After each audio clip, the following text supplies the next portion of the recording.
Hi and welcome back. So, Hope and Tivon are up and about. They are super busy, silently typing away, doing all their emails and all their stuff. So while we wait for the guys, I figured it was a good chance to have a little chat to you about plants and how cool plants actually are. We all know plants are great. They feed us, they produce oxygen for us, they do loads of cool stuff. But over the years I've met lots of people who told me different pieces of information and different stuff that has kind of come together in my head into a picture that I want to paint for you. So we talked earlier about soil microbes and how plants are feeding soil microbes. Some other things that you may or may not know is that plants don't pick up nutrients from the soil by themselves. Yes, they have roots, and we would just assume that a plant can just suck it all up out of the ground. But actually they have microbes around the roots and a lot of mycelia and bacteria and funguses that actually break down nutrients in the soil and feed it into the plant. If the plant is growing and it doesn't have the right microbes and the right mycelia, it actually can't absorb any nutrients. So there's a symbiotic relationship here between the plant and the microbes that's going in both directions. If you start spraying chemicals on your land and killing off everything that's in there, you're going to disrupt this symbiotic relationship. Okay. The other thing, you looked at permaculture, you've heard about aquaponics. Permaculture and companion planting is a critically essential part of the ecosystem. If you just grow one huge field of all of the same stuff, all the plants in that field are competing for the same resources, and they're all pushing the same stuff into the ground. When you plant different plants together, like basil and tomato plants, they both do better than when you plant them on their own. And this is because one plant is feeding one set of microbes and encouraging one condition that's then beneficial for the other, and vice versa. So you have to put different plant species together. You can't have a monoculture and expect the ecosystem to actually work. So having said that, you've all seen the film Avatar, right? And in there it talks about one tree's roots connecting to another tree's roots and communicating with each other. And this might seem like science fiction, but actually it's true. Plant roots will actually connect, and special mycelia, special funguses, will grow around the nodule and allow a transfer of information and materials and communication between one plant and another plant. They communicate on a hormonal and chemical basis. So one plant is sitting in the ground, pushing energy into the floor, bringing energy from the sun, pushing it into the ground, and communicating with the other plants around it. This forms a living network, a living web, where each plant is interacting with the others. Okay. Another little piece of information to throw in here. How many people have seen plant biofeedback technology? First kind of realized and discovered by the CIA, as it happens, and the story goes that a CIA operative was told to learn how to use a lie detector. And a lie detector really is just looking at electrical signals and voltages across the skin and the nerve impulses.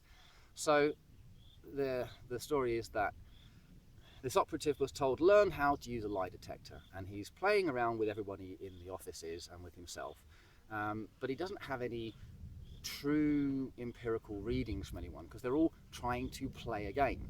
So he decides that he wants a baseline reading, and he goes to the pot plant on his desk, puts one electrode in the soil, connects one onto the stem or onto the leaf somewhere, and decides to stimulate the plant to see if he can get an electrical response from the plant. So he's burned one of the leaves. Now, depending on who's telling you the story, he's either burnt it with a match or he's dipped it in a coffee, but he's traumatized the plant, and it creates a huge response on the lie detector. So although we think there's no electrical stuff, and primarily they are a hormonal and chemical base, there is still an electrical signal here. When he then thinks about repeating the experiment, the plant registers a fear-based panic response to his thought of harming it. So this shows that a plant has a learning capability, and it's aware of your intentions. Now, we all know that if you speak nicely to your plants, they grow better.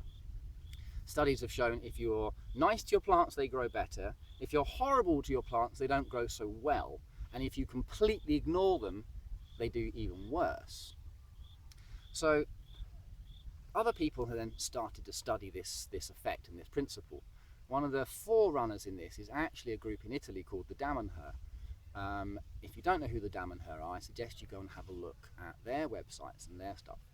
They they hollowed out the inside of a mountain and built the temples of mankind in secret in the Italian Alps, or Paps, whichever the mountain range is, and have then done an enormous amount of research on all kinds of things. And they have a crossover between the esoteric and spiritual world and the technological world. So they've adapted and evolved a lie detector so that the signals coming from a plant can be played out through a speaker, and you get plant music. And then as you interact with the plant, it reads your intention and your energy field and adjusts its tones and its sounds accordingly. So they took this one step further and started to hook up equipment that the plants could use and interact with. And what they've discovered is that plants are actually quite good at this. They're actually able to learn what signals they can send that cause what effects with your equipment. You don't have to write a computer algorithm to try to interpret the plant. You simply give it this signal, this signal, this signal, this signal triggers these things to happen. And the plants figure out how to use it. Now, a story that was told to me by someone who'd been with them, and I'm not really sure if this is open public knowledge or not. 5 years ago, it was very much not open public knowledge. So if I'm giving the game away at this point, I really deeply apologise. The story goes that they took a plant which has been on lots of pieces of equipment and has learned how to use them. They put the plant on a radio controlled car, and they gave it the ability to drive the car around and left it parked on the floor in a room somewhere. The sun comes up and it shines through the window and it shines on the plant, and the plant's a happy little plant. As the sun tracks across the sky, of course, the patch of sun moves across the room and the plant ends up in the shade. So after a period of time, some days or weeks, the plant realizes maybe too strong a word, that certain signals cause the car to move. And after a while, it's figured out how to drive the car across the room and follow the sun. So it gets to the far side of the room, the sun sets, it gets dark. The next morning the sun comes up, and the sun comes up the first side of the room. So the car is driven back and parks itself in the sun and follows it across the room. That is a level of intelligence with a plant. Okay? A couple of weeks goes past of this car moving to where the sun is and following it. And then one day the sun sets and the plant drives the car back across the room to where the sun will be in the morning. And that is where the critical bit comes in, because that now shows a learned response and predictive reasoning, abstract predictive reasoning of where this sun is going to be tomorrow. A little bit later, they've added a set of LEDs to the car and told the plant, figure out how to use the LEDs, and we can ask you yes, no questions of are you happy, do you need water, do you need feeding, what do you want? And it can light up a set of lights to indicate how it wants to respond. The plant also develops a relationship with the person who's looking after it. When its carer decides to leave work and come home, the plant actually knows this, and it drives itself down the hallway to the front door and is sitting at the front door waiting for the person to come home as she's pulling up on the driveway. So there is a connection here between plants and people, and we're not really giving plants credit for their level of intelligence and perception, because it's a very different intelligence to what we're used to seeing.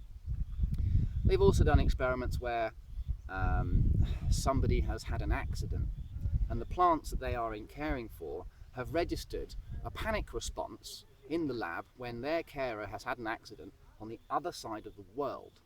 So this is real-time, instantaneous connection between people and a plant.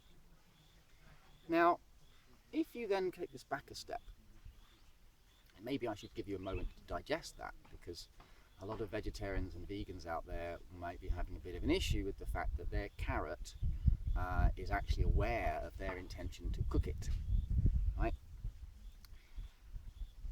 You have one tree that is now a conscious, aware being, and its roots are connected to another tree through the mycelia connections. You've now got effectively neurons in a brain, but instead of being a single cell that can make one or two little signals, you've got a whole processing unit networked to another whole processing unit.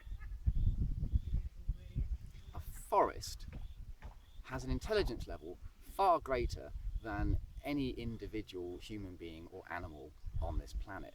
The number of connections, the number of permutations, and the processing ability of a forest is phenomenal.